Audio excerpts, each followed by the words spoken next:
čim jih je Janez Janša prikoval nase? To je vprašanje za njih. Jaz ne razumem. Jaz ne razumem nikogar, ki ne vidi... Kaj dela on prav, vi pa ne, no? Mislim, da ne dela on prav ničesar prav. Mislim, državo je dobesedno spravil na kolena. Jaz se ne spomnim, da bi bila kdaj ta država v toliko obupnem stanju, kot je jeseni 2021. Pravite, da zdaj Slovenija ne potrebuje oklepnikov. Ne, on govori o tankih.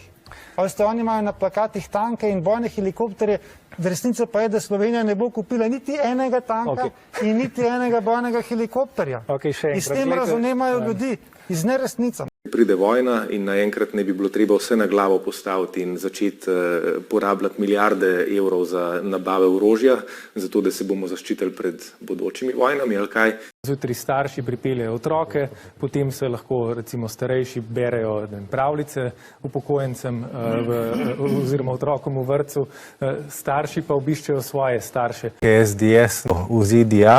Da se ta norost konča.